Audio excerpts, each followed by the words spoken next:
pair contract yayo ebera 6 months to 1 year to 2 years. Kati abamu kweyisa bulungi mune munsi buli kimu tukiwangula lwa kweyisa bulungi. Tosagamba nti ogenze n'okolera omuntu n'omugamba njagala sigala n'akugoba ng'omweyisirizaako bulungi. But if you behave well in a society eri nsi mpya gye weeyisiza oli asobola n'okukuyamba n'akwongerayo soma oba no applying for other opportunity. Tulina opportunity bayita vocational training naife mu Lujama tukiyita house building. Eyo program osoma wokola nti nvudde eno Uganda nze nali nayagala ndobba omusawo naye obusawo sibwinaamu experience saabusoma naye njagala genda German kusoma busawo. Eyo opportunity gyeri. German tulina levels za njawulo from A1 to C2. Traveling to Germany, you just need from A1 osobola traveling. A1 yechi? Beginner level. Nti ntandise okubuuza how are you bwe bati to have a simple conversation n'omuntu. Kati tulina ne level eddako yeyo A2 eba intermediate. Nti kati you can hold a conversation with someone. Yeah. Yecheyo? Eyo intermediate. Then advanced ye B1 ne B2. Si buli omuntu agiyiga. Era omuntu agiyiza it actually easy omuntu ofuna omulimu.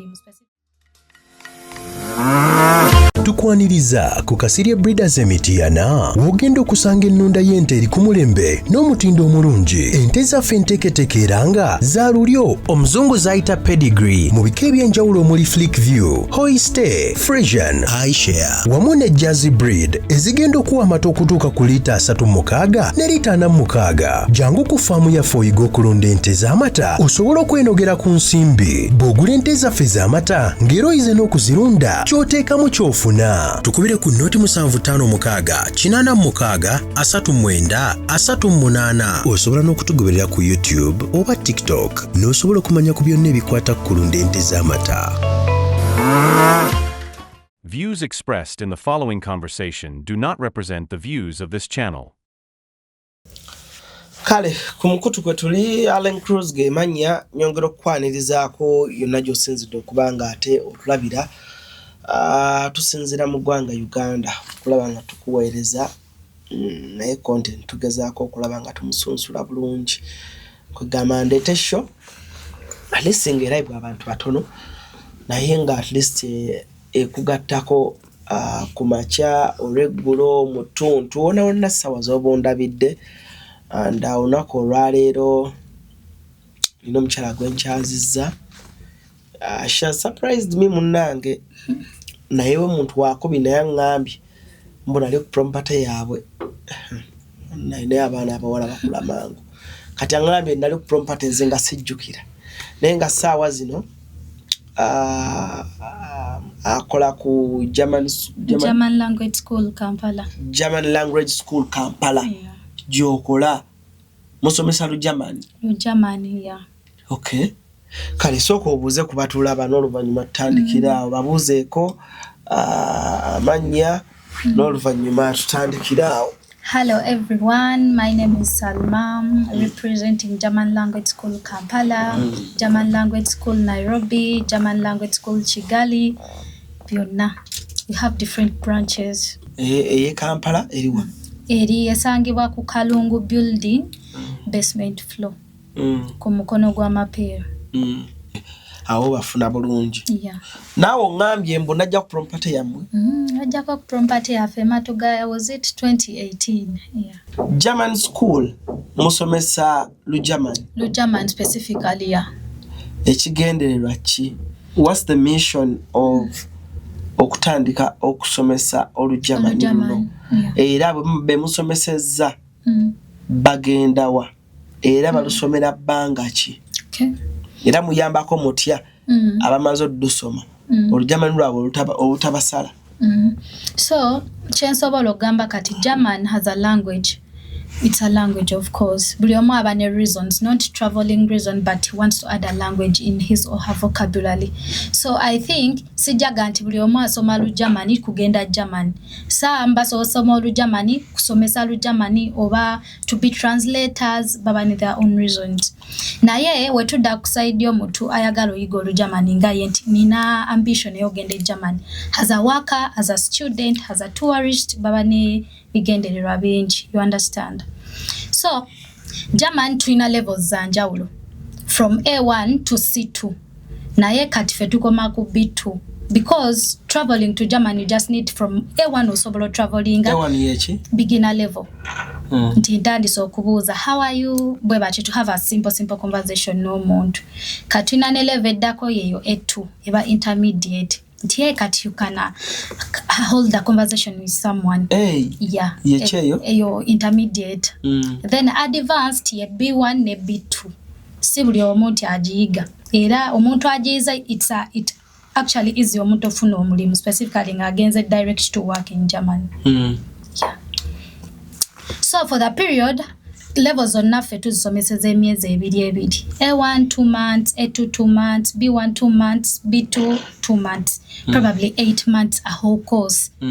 Kweno mala n'otandika bibyo. Osofuka omusomesa, osofuka translator because I have a lot of people reaching out to me okuba in a tourism sector. Nabanga Salma, can you come and be a translator? Twina abazungu bava Germany. So china opportunities chongacho. No bato tunulidde nyo traveling to Germany but within Uganda mulimu opportunities nyingi. So for the travel period or muntu atunulidde traveling I would always recommend asome mpaka ku B2. Why? Ogenda tukangu you have a lot experience within the language. You can hold the conversation. Kuba olujamani rwokusoma sire rumono ra conversation. Ogenda tuka nga bikususse entegero lya gambe ekigambo. You know the word but oli akikozeseza in a way you cannot express it. So when you reach B2 you're willing to have a really good conversation with someone or a German. Can let me ask? Sama go German olumanyi? Indumanyi, I'm not an expert. Yeah. But yeah, man. Can you hold a conversation? I can, yeah. I can hold a conversation. Okay, kati nkolera mugondi intro like ngabona agamu muntu nti am Salma and ku CRUZ exclusive. Okay. Tuine somo lya feri somo Germany. Okay. Tusangibwa wano. Okay. So, ich heiße Salma, ich bin 24 Jahre alt, ich komme aus Uganda, ich wohne in Nyanama. Meine Kollege ist ALLANCRUZ. Unsere Schule ist die German Language School Kampala. Kati kwenga wesimye. Sesime but I can try. Nyeza no ba nkubye mbogo. No, yes, no, but I mean. Osobola holding I can try, not so good but kale ko airport singo genda ko airport e Frankfurt bane wa. Exactly. I think I can. Osobola kwennyonnyolako. Yeah. So, when I'm here, people out there are looking at opportunities, failing to look for opportunities. Jango somo limi olu Germany. Tuwefunire because tuna actually ne opportunities ez'abantu abana abataba kamalo somo. Yanza abasina fees. Senior 6 Senior 6 and senior 4 vacancies bakiriza. Their certificates can work. So kola au pair, volunteering ne house building. Tugene mpala. Mugaba certificate. Is somewhere within the school, but while you had a certificate je Twitter international that is recognized by the German embassy. Aba jeta ga Twitter gothe oba OST. Aba ino kubanga inezo certificate. Bili. You either choose a board you're gonna work with, OSD or gothe. But you pay for one exam. Tosa suri ya levels onna. Bwengamba ati nze ngenda koma ku B1 kola kibuzo cha B1 because it's a bit costly. B1 ya meka. Chibuzo cha B1 it takes bichuka iringa visa like flight ticket tojalisanga kuchinana Viva wa Germany embassy setting no Gothe Institute yekiri mu Uganda yerimu ekirizibo okukola ebyo ebibuuzo ebiri recognized by the German embassy Gothe eriwa erika moja but fenge somero tukuyambako kubi applying you just have to pay to their bank then babitulirawa ku Gothe wenyini. Waliwo akaseera nga tebakiriza waliwo levels ebatayina mu Uganda but I had ne B2 yazze. B2 most people would travel to Kenya or to Rwanda or Tanzania bakolere ebibuzo but Gothe is now holding it babirina tetukyetaga kutambula. Kati njagala ompise mweyo process omuzadde ali yandyagadde aleeta omwana ategeere bulungi. One njagala onnyinyonnyole ng'omuzadde atategeera muyadde. One mwana nga bali mu vaaka nenjagala omuleeta asome Germany bikinga ggo byoyinza okuntunuulizaamu advantages omwana wange zayinza okufuna kimu chances eza omwana wange ogenda Germany ziri ki? I've really encountered a lot of questions about that. Yeah, because for in Uganda bamu Africa teri muzadde agamba nti omwana agenda asoma Germany amale akolere wano. Yeah. Cause idea ebirowoozo bazadde batono nnyo ababirina. Abazadde abasinga ayagala omwana wasoma Germany ave wano. Agende Germany. Yeah. Exactly. So tunyonyole ku nsonga ezo. So kyensobola otandika nakyo, thank you for that question. Njatunulira nnyo omuzadde alina omwana akome mu P7. Olwaizo ganzo wange yakoma mu P7 teyongerayo. You also have an opportunity. Omwana ajja asoma Olujamani. Emabega nkunyonyoddeko tulina opportunities za OPEA. OPEA etandikira ku myaka 17 paka ku myaka 26. OPEA chechi. OPEA is like a culture program in Germany. Ofuna family a costing in Germany. Oyinza ogamba ngenda gifuna ntya, it is ekyo kitulekere. So ezo family ziku hostinga ng'ogenda labirira abaana baabwe bakuyigiriza their culture programs we zibeera oba their culture ways ne bakusupportinga with your German language. Eyo program yeetaaga omuntu ng'alina A1 beginner level. Tewetaaga genda wala nnyo with the language. You can get a host family. Kati omuzadde yenna ali eyo ng'omwana yamala P7 asobola omufunira just a passport na registering and yomteka ku waiting list. China gonja baita waiting list. You have to no P7. No P7. Okay. Eno program teetaga nnyo yasoma kasta language in German toga asanga yayogera Luganda. Tebali unless ngosanze muna Uganda munno. Oluzungu lutono nnyo. So if you know the language, why not? Racho batofuna opportunity. Why would you encourage omuzadde ino mwana P1 or mwana P7? Amaze P7. Yeah, I would encourage them cause yeba opportunity into alemereddwa, but aina talemereddwa naye aina chance to express something different. Ate nekira bina advantage josanga family jofunye ngegena kuteeka mu sente. Oba alone ebibiina ebiri eno ebi supporting other dad programs. I don't know if you ever heard of them. Yeah. Osolo ko applying online, they give you nebakuwa opportunity ne back sponsoring the whole program. So guba mukisa totule no ganze sina mukisa. Eyo pe etandika ku myaka emeko 17 mpaka kwa 26. Yeah. Katolea inzoba yatula nga talina kiddako. But this is a chance for everyone. So molulimi German is all about the language. If you have the language, everything will be easier for you. Segeza German to oluzungu lutono. Lutono togena sanga luzungu. I'm looking at German. German is a nice country. Waliyo a lot of job opportunities. So gobo watuke German. Chewasoko okusanga mbiseera ebyo. The problem was language barrier. Language. Nzate kyo nakisanga France. Era omuntu yenna yete kugenda France kimanye. I know banga I know Faransa or German because that's a European country still. If you have German, French, Europe is calling you. Okay. Yeah. So German really wide. Why not worldwide, but Europe-wise. Yeah. So chances z'abaana okufuna ziri ziti? Chances age. I'll talk about age. Emyaka woba oli muto oli ajja naganze n'emyaka 39. German teyagala abantu bakulu because people are looking at their entire retirement age. Bagala retiring and you want to employ someone who's older. That's not possible. So omuntu omuto abaana balina emyaka from 17 to 35. The opportunities are very high. In volunteering wise, then house building wise. See OPEA nkugambe from 17 to 26.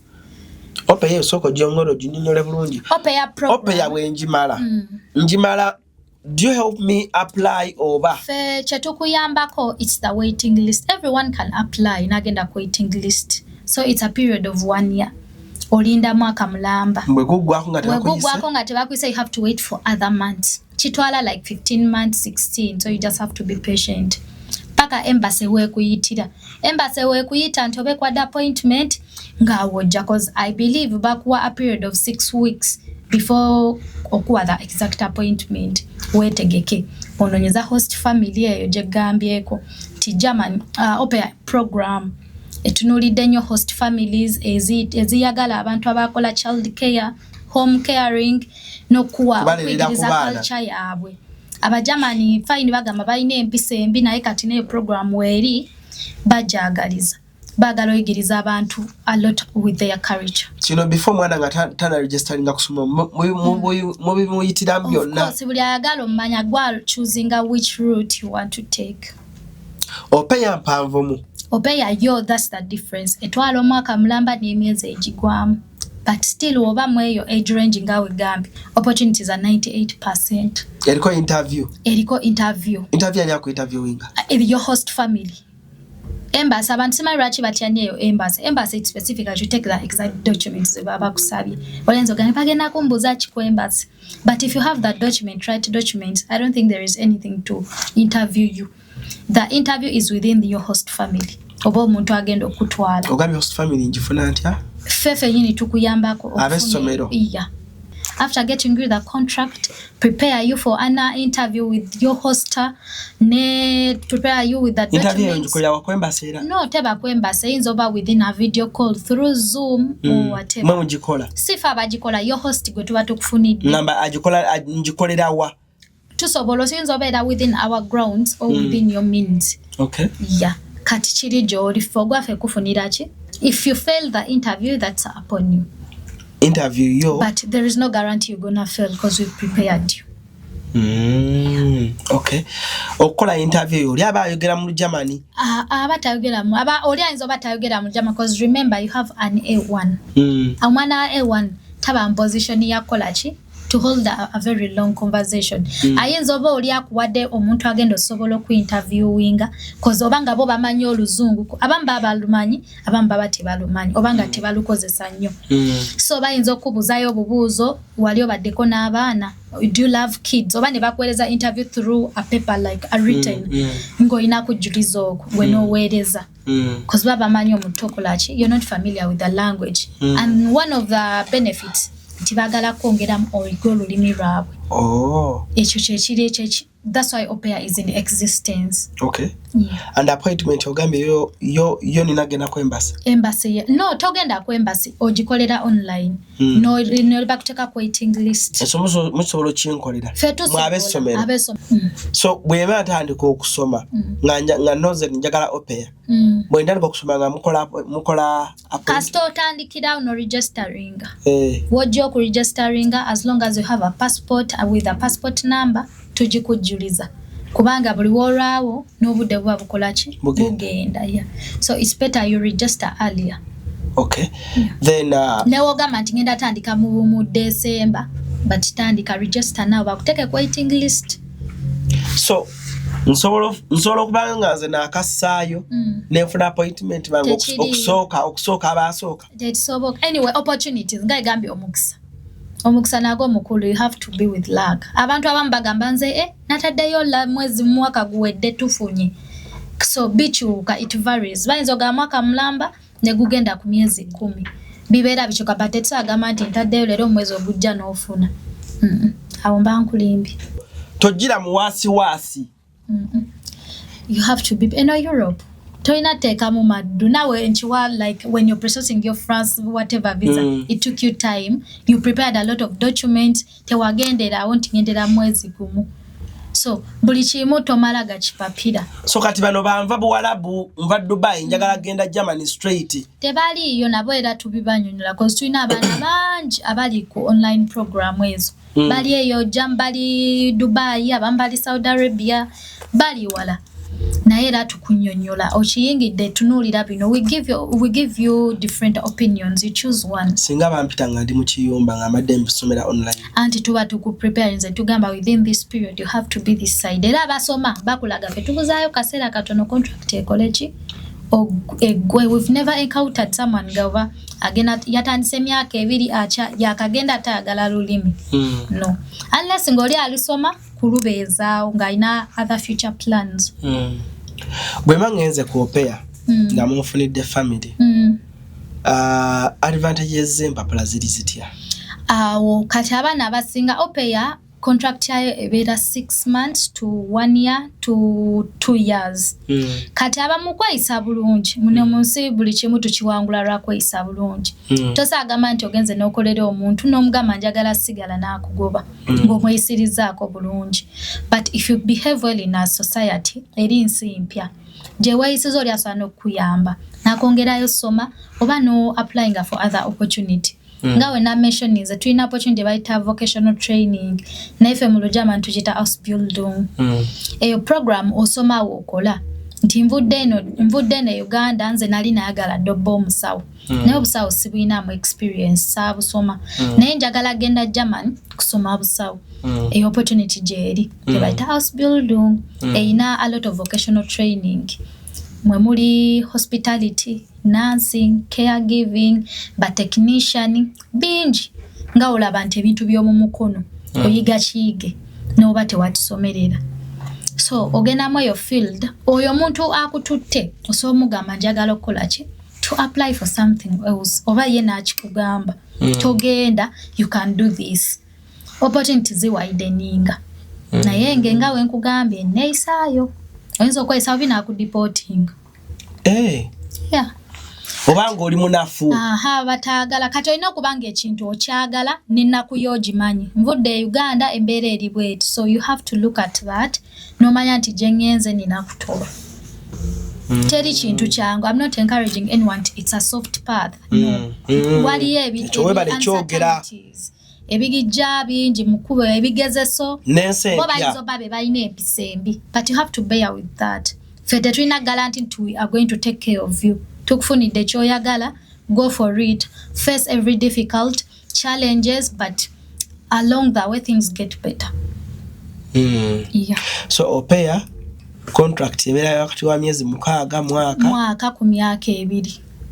So oyinza ofuna omukisa family ekututte nekuwa emyaka 2 oba nekongerayo oba nekusomesa nekongera ina education n'ogamba nze nkyagala okwongerayo soma nekuwa that opportunity nekusomesa n'okola ebirala oba ne bakufunira omulimu kuba bw'otuukira you have to learn the language still ekyo kwekiri ku bintu ebimu host family yo ekulaga nti you have to continue learning the language okyali ku beginner level you need A2 B1 B2 paka wobera fluent enough.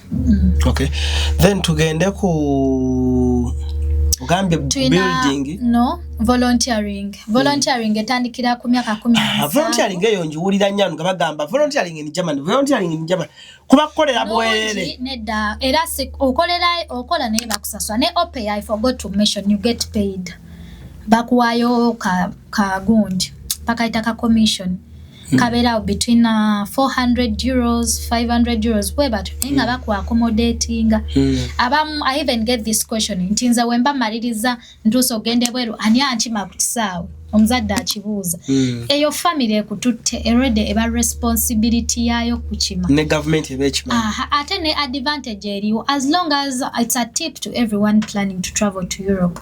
If you want to travel to Europe you need to have someone akweyimirira inti government ye Germany ti emanyi Salma agenda alani mutuze wa Germany alani yamweyimiridde in case of anything bagenda kwata alani. But these people who go anyhow ntinze ngeze ne batafuna ba ne babamma because taina muntu amweyimirira, but as long as you have someone akweyimirira chances are there nti ekintu nawe kibaawo overstaying akoze kino bamanyi okutuukira. Okay. Yeah, so omuntu ena agende German making sure you have someone akweyimirira or Europe in general.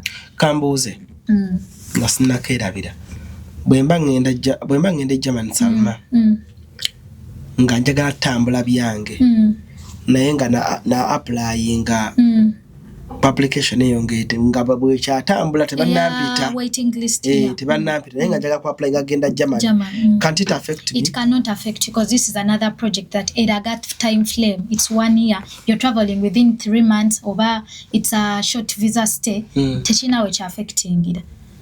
Ato inzobo ogenda Europe monsinda the embassies are different. I don't think they share information even though they share na ino period eragachi indala, and there is a gundi link eraga you can cancel if you're no longer interested in the application osology cancelling. Okay. Yeah. Katunyunyole kweli vocational volunteering. Yeah, volunteering varies from 17 to 38. Volunteering ngenda jiretanga ne mugundi ya house building. But this is you are volunteering. House building chiri mu German. Vocational yeah, naye kati ekyo kigambo kye bakozesa ennyo. Omuntu omuga vocational training tajja kitegeera. If you're inquiring about the vocational training in German. Naye tukozesa nnyo house building. So, house building kuba kukola building yeah. Okay. Kuba kukola nga osoma. Volunteering kuba ku volunteeringa mu ebintu. Nja kuzaayo tubadde ne nursing. Nursing is the most common house building or vocational training in German. Nnyo einagundi haya einagundi ya waggulu nnyo. Abagala nnyo abantu abagikola. Good placements nyingi nnyo. So, voluntary you can either volunteer in nursing, caregiving, hospitality, oboli mu masomero schools byonna jebiri. Kati chiri upon you ogamba nti mazebo basaba A2 to B1. Eba intermediate and advanced level of the language. So oyino kubango ozirinezo okuvunira placement. Over a contract ya volunteering iri ku 17 to 35 neno 38 bamwa cause you are volunteering oyino kubangu kolachi olina passion mu ebyo ebintu byenkugambye you choose toyina kuba nti wabisoma noba tewasoma kintu nayo gamanze njagala kino nawe gambe we shall go back to the language. You need language in everything. Woba osomye olulimi obulamu bugenda kwanguyira. Cause kuno ku internet byabwerere. Osolo genda ino bya applying anogeza kwa bamba ba rejecting. The advantage with the school tife twina abantu betukola nabo in German. So it's easier for the school okufunira contract. Naye nga zo program jazire nyingi njazi kulaga kwa nga tumaze interview. Osolo bya applying go weka. Nogenda weka nga tele na agent abirimu. Nogenda weka. Kubana abageza abamanyi internet. Yeah. Nogenda weka. Kusoma lulimi otandike togwamu manyi nti leero banedine eddwaliro linyimye eno facility nyimye kanya even though you apply to more than 50 gwe kanya kuba nyingi kuno ziwera n'omutwalo nga baagala abantu bangi naye gundi ekikulema otunulira language gundi ze baagala application documents ze baagala nga language yekulembedde yekulemi but if you have the language bijja kwanguyira Ngomanyolo limi kuba baba kusaba document ozisindiki. Yeah, and you have to send that documents. Kalemba nakuba ku B1. Anti ojiwa gundi era bakulaga jo applying. Nti bagala B1 oba B2. Katolina ku applying within your means. Kitegeeza omuntu yenna obosaze onto osoma German. Lusomo lumaleyo. Better. Chandi kuberedde kirungi. Oba ina byotunulidde si opea, ba opea nkugambye bo kyekyo tekiri konti. Naera na yeyo ngawe gambye twala ki? Mwaka n'emyezi. But if you want you can okweyongerayo n'oludde. Nga olinda kiri kati wekijja oba okubye ebinyonyi bibiri n'ejjinja ki. Okay. So ebbeeyi yakyo eyimiridde etya? Within the school okusoma oba byo. Okubisoma. Okusoma mutya? Tetuli babbeeyi. We are the cheapest because tukuwa kingi kyolabako. Osomere twina ne offers lwakuba sise na flyers affe nandi zirese one. Naye level esokerwako ya mitwalo 6. Level esokerwako ya level ki? A1. Beginner level. Gwe jangu osome A1. Unamalo soma A1. A1 yakumanya nti eno bottle, eno meza, eno simu kati ebyo nobo ino bimanyizo okusuba okubuuza ku bantu nkusibudde bwe bitu. Pronouncing nyukuta. Ebyo yeyo A1. Wogisoma n'olaba nti nkyagala okweyongerayo ebiralo gyabisanga ku ssomero lyaffe. Okay. Then A1 ya mitwalo 6. Then level kyeddakaawo B2. Yeri intermediate tyoba ovuddemu luno empewo ya A1 tikati weewulira tikati nsobola okwogerera ddala Olujamani mu A2 otuka ku B1 awo bakafulu sente ezimu nzikyukamu biba bikyukamu ebisaali nga we nkugambye nti A1 omuntu ajja determiningira awo nagamba obajje agambe yongerayo naye ajja asooka alabe A1 we mutambulira Gosama German waluyigira bangachi. Ne kati nkyaluyiga. Yes, ne kale gwe royogerako. N'Oluganda terugwayo. Aha. Nasoka n'ensomako emyezi gyange oba 6. Notya. Nembiwummulamu mba nkooye. Nenzira ne kati era nkyasoma. Sinnakolako bibuuzo ebibagamba ebya goth. Nebikaseera mba nnineeyo fear of failing. Ngamba wenna bigwa ntaddemu akasente kange. So nange nkyasoma simanyi ebibuuzo babisetinga mu Germany oba kibuuzo kya Germany oba olina okituula kati wokigwa ate ng'otaddemu ssente kiruma so saagala kugwa njagala we natuukira akaseera I feel like I'm very well prepared nja bikola naye nga okumanya tekugwa nkyasomera ddala kitegeeza osobola osoma n'osooka n'obyongezaayo nempumulamu ba nkooye nga binsusse ntegeera nenzirayo naye nga lunyuma wooyiga oba toyagala n'oyogera blocken era oba okoze eki oyogedde owulira nga kala listi njogeddeyo sente sigwe gyogere ogimanyi so at the end of the day German as a country it's a nice country ate ina a lot of opportunities tezigwayo era kyemagenda okubuuza lwaki omwana yalironze okusoma Olugermani lukola mu nsi mmeka Germany ekola mu Switzerland, ekola mu German as a country, ekola mu Netherlands I think, ne France ekolayo. Na if we are looking at opportunities, we look at Germany. Na ye bali tebagenda ku omusizi tagenda kuwa visa into jokole. Tebabirina ebyo Switzerland is very expensive. Nense endala naye yonga Germany eyina nnyo gundi shortage of labor. Bagala nnyo abagala abakozi bangi. Abakolayo bakooye. Kati banoonya bana abato kati ogenda mu pro steps zenkugambye oyinza ogenda nga volunteering ino fuuka n'obeera mouse building n'ofukira ddala full time worker luzibu Olugermani si luzibu kati nze obwongo bwange bunafu kuva mu ssomero naye kati if I can take my time nenga kati kansoma olulimi nendutegeera kati wali abaana bagezi abatuddeyo nga sokujja n'alusoma so si luzibu wobo ina choyagala ngoli determined ula twasoma subject 12 naye nga zikuzitoweredde ate nozi muri muna abakola French mu high school mwebali naye sokati choyagala kikuseeza wobo yagala soma teka musoma weyongere opportunities zo nyingi e Germany ngayo okay ogambye somo liriwa tusangibwa kati wayinza oba abatulaba be bangi from different countries from different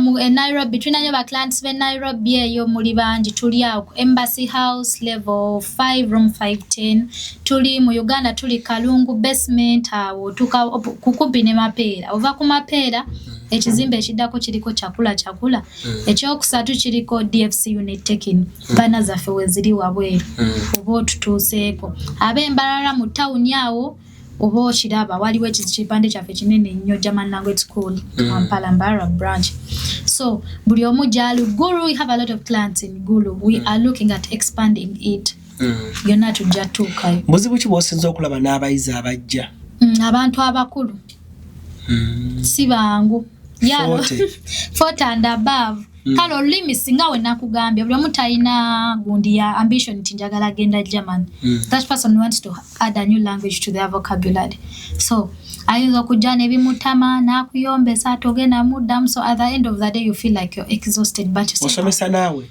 nze sisomesa nkola mu office awo I'm like the HR so naye abantu abakulu yombesa gomuddiza sente ze byasoma tabitegeera Chovalanze I discourage abantu abakulu okujja mbina ebintu you guys mubireke embega iridde kati bagenda kunyiga naye nga that's the truth emyaka gigenze oli mu 5 tuwa abaana abato baganda baffe abaana baffe is opportunity bo bagende basoma olulimi kuba oli ajja tukayagambya kati oba nasasudde byaki nkooye naye nga kikuyamba ogomukisa oba oguwadde oweewuwo elaborate more kuraki olaba mulina classes z'abaana abato twali like mwana wange ali mu P3 P5 P6 eje emyaka naye tuziteekawo mostly in holidays katwina eriyo running kati negenda eri kuggwako kuba bana badda ku masomero. What is an advantage eri waawo? Kati ate n'abaana abo balina opportunity.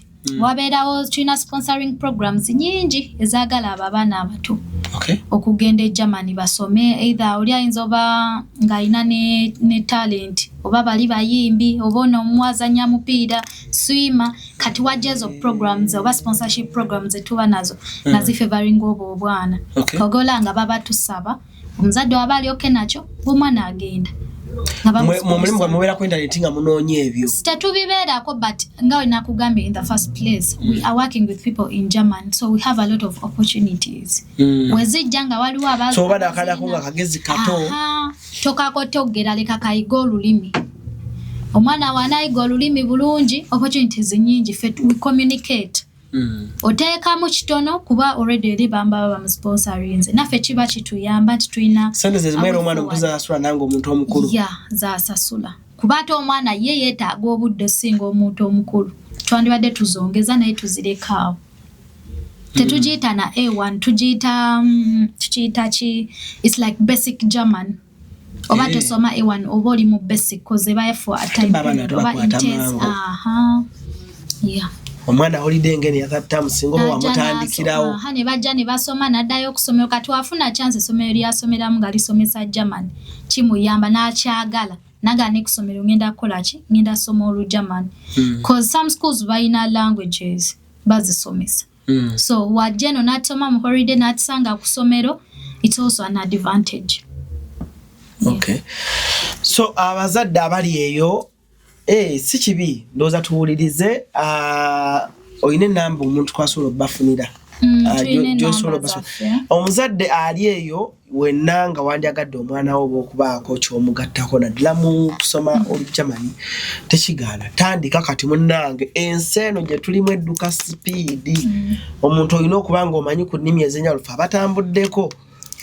Nali tambula nnyo mu English speaking countries, England, naye munnange nagendako France eyo ebintu ne binsomera nange ne binsobako ne ngamba bulijjo omuntu yeetaagayokko Olufalansa ng'osanga abaana bato nga boogera Olufalansa. Era omukyala eyampa abaana abo be natambula nabo France, muganda wange yanyamba nnyo mwannyinaze oyo naŋŋamba Alan wane France oba tumanyi Olufalansa oba owedde. So lwaki omulembe gwaffe guno abaana babonyeebonye nnyo n'okufuna emirimu n'okufuna visa z'ensi endala, abantu tebaagala kweyongerako, abantu tebaagala kuyiga, abantu balina abaana naye omwana ali mu vaaka ya senior 6 emyezi 2 gibadde gimumala okuba nga at least alinayo Olujamani awo. Kitegeera ne kwembasi kimwangwira. I will maybe enlighten more about the house building program. Eri house building program etwala nayo oyinosomera ddala mpaka ku B2 emyezi 8. Yesinga nze recommending nnyo ba students awo tisoma mpaka ku B2 etwala emyezi 4 ku 5 okugifuna, like to apply for it and get a contract. Kadde mwako Salman kategeere bulungi. House building bamujja kimukanyi muizo chimbuza rachale medical is a vocational training in Germany. You volunteering. Not volunteering. Eno yo soma wokola volunteering, you're just volunteering in a society, in a company, in a facility, in a school. Chisinzira onawo bodi. Naye house building eyangu wanyo nti soma olulimi mpaka ku B1 oba B2. Opportunities ziwe ziri mu myezi 4 ku 5 tusobola okufunira contract. Yeah. Sijja bagamba muwendo gwe tusaba. Temumpa assurance. Tetutewa assurance weri nti ffe tusobola ogikufunira if you pay a certain price. Ngawe nagambe wali opeya tusooka n'otugamba natusobola we get you pay. Naye sobola okujja kwa house building eno nenga neri nateeka ya application ya anti kyonna kisooka okukwatayo kyokola kyogenda nakyo naye advantage ya house building nti yo w'omalira soma already placements zibaayo. Teriiko ku waiting list, you just apply. No, it's not on a waiting list, you apply ate tukuyamba bya applying. Eyo njisomera bbanga ki? Osoma mpaka ku B2 anti emyezi 8. Myezi 8. Kitegeeza omwana waba yayingira ono May. Bwaba yayingira intake ya May. Kati mu Feb ajaba amaze. February next year. kati ababala maybe by the end of June July ajaba travel deals Germany si buwalabu nti mwezi gumu otambulirawo. Look at Germany as a European country. Si kye kintu kyogamba nti kino nchina. You can travel if you have money because wali opportunities za CRUZ ebanga opportunity card. Osolo gitambulirako ng'oyina ssente ne bakwayo mwaka gumu onoonyezeeyo omulimu. Ebyo nabyo gyebiri. Bagita batya? CRUZ eri awo bagita opportunity card. Oba aliyo gy'owuliddeko. You only nze bino gwa bingamba wanira abantu bajja kungamba Salma muzaatu nnyonnyole. France wayita nze nali mu kulya ssente nagenda Netherlands. Wagenda Netherlands. Okay. Germany natyayo bangamba basosoze. Nyo racism mungi naye baagala abantu. Gyo badde bagita batya? Opportunity card. Ekolete. Boja applying nayo ku embassy. Nayo kind of a visa. Oganjagala opportunity card ne bakuwa byoyina okubeera nabyo. Mu mwaka gumu ogenze Germany kunoonya mulimu nayo ina okuba ne blocked account. Blocked account gy'obeera nayo ng'eriko more than 50M. Yabagagga si ya buli omu naye kati fe abawansi tutunulira nnyo through language. Jikuwa akasende kwa account. Kaino banga kakwekali okuwa eyo card. Bakuwa omukisa ogende Germany osome onoonye omulimu mwaka mulamba. It's a sure deal bajikuwa. Yeah, bajikuwa blocked account. Teri kebe yenyangu abaina sente libagiyitiramu nnyo. So I think nayo weeri kuba ina sente. Student visas nazo gyeziri naye era nazo zetaga blocked account. Kati ogenda okwekango asose n'asoma olulimi nayitira mu bino bi program kijja kola ki kijja kunyanguyira. Germany ogimanyi bulungi Salma. Oginyonyoba nnyo okunnyonnyola ebintu bino omuzadde asalewo kubanga ebintu bino ebyokutambula abazadde bangi babyagalira abaana baabwe naye abamu babula bambi ani abimunnyonnyola obulungi. Abamu bafere mubeeramu agamba kino ng'akulaga nti kisoboka nedda tekisi kyangu era nze mbagamba twala obuddebo liweetegereze buuza kuba oli ayinza okunnyonnyola n'atakunnyonnyola bulungi wotategedde buuza. Nze nzikoza omutenza n'okubuuza ekibuuzo ng'olaba kitegeerekeka. Ombuuliza ki kati have applied for a visa ani agenda okunkima ku kisaawe kati ng'olaba that's something understandable. I've applied era omuntu ali responsible kunze ajja kukola ki ajja kunkima. So I do not discourage anyone. Buli omu abuuze waba awulira nti njagala kumanya paka awulira nti ntebenkedde. And the good thing with our school is not all about money. Ngawe nakugambye when you get up an appointment jangu oyagala opea oyagala volunteering tugenda kujikufunira placement you pay after getting the contract. Ne musoka munnyonnyola tukukikunnyonnyola ngawe nkikunyonyodde wano tikitwala ebbanga ki nti opea etwala ebbanga bweriti house building etwala ebbanga house building taina waiting list yo womalira olulimi nyango ofuna kuffe. Tife wenkugambye ate wembase nalumalayo wakati awo nga ndi wakati kati awo ibo ina kutunulira bilala volunteering au pair. Ezo ze opportunity naye what with the house building you need to have a B1 or a B2 ng'otudde n'ebibuuzo hange ebibuuzo era ina certificate awo bulamu bujja kwanguyira Germany ejja kwanguyira buli kimu kijabeera okay. House building it's a vocational training. Erimu nursing abambagaliza abaana baabwe obusawo. Midwifery, caregiving, mulimu schools, ng'ogenda kola mu ssomero, oyagala kola mu hospitals obanga ba dentist, surgeons, yonna ezo zonna ziba vocational training. IT, gundi, science and technology, bingi. Zonna house building courses. Kati ire emyezi gy'ongambye nga nsoma house building ogigaseeko ne gino nga nnyingiriddeko house building kugaye buli level obeera ntandika bupya buli level yaffe twagiziri level 4 kati wookamalayo 4 gy'emyezi 8 gatako emyezi 5 gy'okufunira contract obala mwaka gumu awo myezi 5 awo mba ntudde waka nga muli mu kunoonya ffe tuba tukunoonyeza nga tonnazituwa goberayo ne ssente zo sure era tuba mu process tuyinza okuyita ngo already oba olina interview mu go tugambe omaliriza mu January olina interview mu March kale yoba olabako gy'olaga olugendo tukuwa program ogenda kujja bino be bagenda okubuuza tuyina seminars tuzoteeka house building seminars nga tugenda leeta babannyonnyole the benefits examples of house building opportunities byonna n'obimanya kati ogenda otuuka ng'oyingidde ekintu nga buli kimu kikola kiflowinga bulungi omanyi we kigenda otambula togenda kutukubira masimu nti bannaye nganze no olina kubeera ng'omanyi documents ziwe ziri kino weekiri nina appointment ku luno olunaku nina interview ku luno olunaku nga buli kimu you are well informed. Opera esosola mu gender? Yeah, esosola. They consider female a lot. More? Yeah. Abalenzi lacho vola mamba advising you to do the volunteering because Opera works with volunteering. Ne obo apply nzobo yagala kuteka ko waiting list embassy kuwa either Opera or voluntary work. Yeah, so abalenzi bagenda nnyo ku volunteering. Opera myaka 17 kwa 26. Owasatu obo yiseeko. Bakutwala abo bamukazi mukulu kuba mwana wa bendi bakusibe.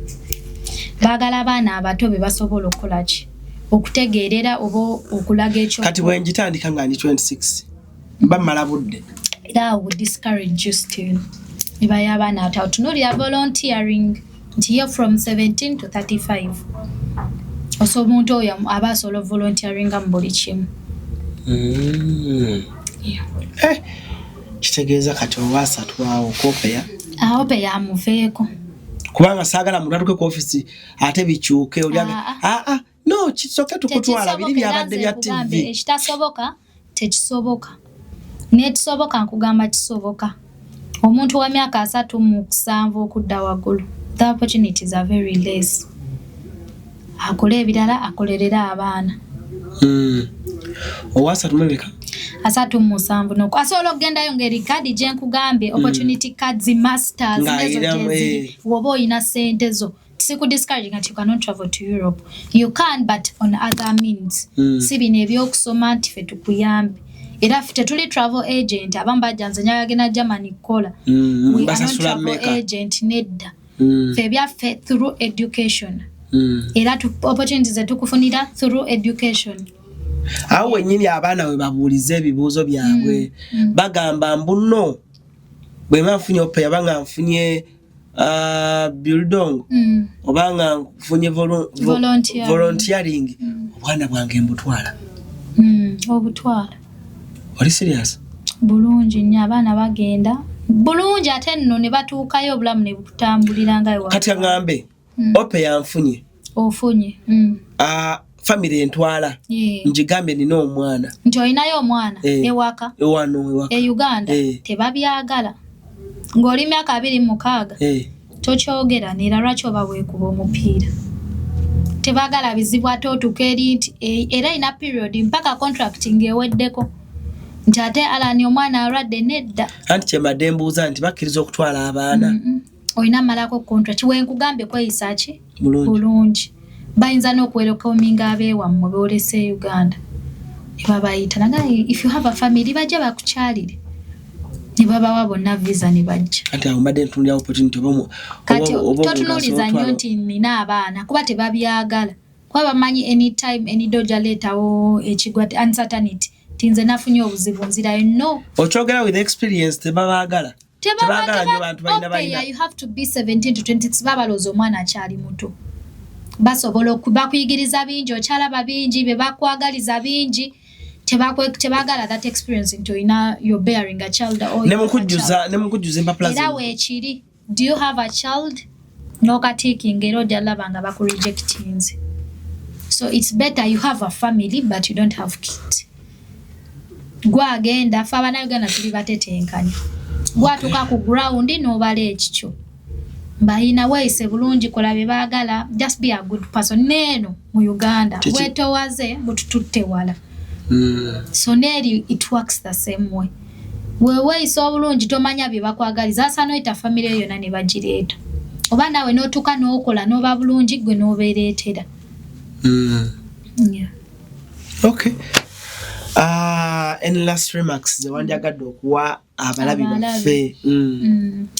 So I'll go back and summarize everything. The au pair program varies from 17 to 26. Etwala 1 year. And some months to ddala 15 months. Okuyita ku embassy for an appointment. Omuntu ayinza okugenda ku embassy bagenda kumpita kola ki appointment yaki. Baba agala documents z'otwalayo. Era ne waliwo obojjuza bagamba are your application already filled? We're not taking ezo ze baba kutuma and the following documents ze baba agalirako your interview. Awo ino bang already or ina host family opea. So after having a host family, take the documents for verification. Bajja kuita twala yo passport bajikuwemu visa yo. You prepare yourself. Do an interview with your host family. It's either written oba olianza okubuzayo bubuzo bisindike. Opea mbanji summarizing. Okay. Myaka 17 kwa 26. Abaana abato abamala soma abatudde bakolerako. Volunteering from 17 to 35. Aliyeyo yagala volunteering in any agriculture activities, nursing, caregiving, hospitality, schools. Volunteering, it's calling you. German is calling you. Eyo abantu abakuleje myaka babyagala. You can apply for that. Naye eba ya waiting list from 1 year and 15 months above that. Oba olina okuba nga oli mugumiikiriza. So after that era kyekimu olina okuba ne company ekuyisa, olina oba ne contract yeyo gye tukufunira nayo. Nga bamaze kuwa appointment ku embassy otwala ezo document. After that you're good to go. The easiest way, learn the language paka ku B2. House building overall vocational training is calling your name. It takes 5 to 6 months. How? A period intono nnyo. Customer olulimi, you apply for it, do interviews, have your document organized, you're good to go. Okay. Yeah. Ze namba eziri wansawo zojja okuyitako ng'olina kyonna kyonna kiwandyagadde okubanga ate obuuza. Naye nnyongera okukuutira saagala mwana nkubira kuŋŋamba nti baŋŋambye nti batwala abantu e Germany. No, we are not agents. Bakinyonnyodde bulungi. Omanyi abaana abali mu kiyumba awe Saudi ne Dubai, Qatar n'emiriraano. Waliwo n'abantu abamu nga muli mu Bulaaya naye nga mulinga abatali Bulaaya. Omukyala annyonnyodde bulungi. Nagamba bakusomesa ne bakuyambako okufiiringa ini nga musaba. Omuntu agenda kujjana ngambe muze nabagamba ngenda Germany bibyo. So wama esomero gambe tuliwa? Tuli ku in Uganda no mu Kampala tusangibwa Kalungu building basement floor. Era wabweru ojalaba mukono gwa mapeera kwennyini waliwo ekizimbe kiriko Kalungu building. Ojalabako DFC unit tekino wabweru bana zaffe weziri. Era omuntu ava eno n'eri abagiraba. So oba ne namba z'essimu basobola otukubira. Ne wabawa buli omu tumwatendingako.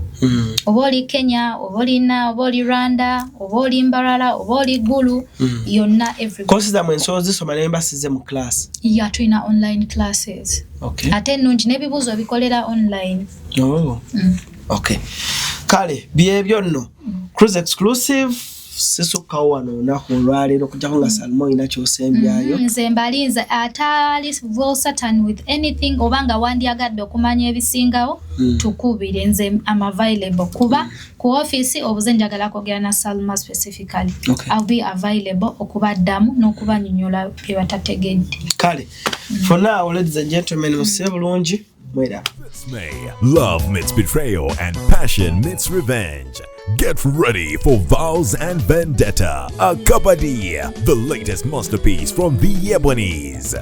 Will love survive or will vengeance tear it apart? Catch the grand red carpet premiere on Friday 22nd of May and the second explosive show on Edie Day, Wednesday 27th of May 2026. All happening at Theatre La Bonita. Starting at 7 p.m.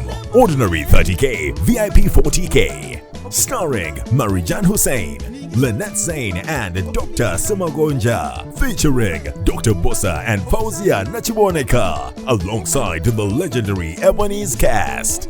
Drama, betrayal and secrets exposed. Don't miss Vows and Vendetta, a Kabaddi. Be there or hear about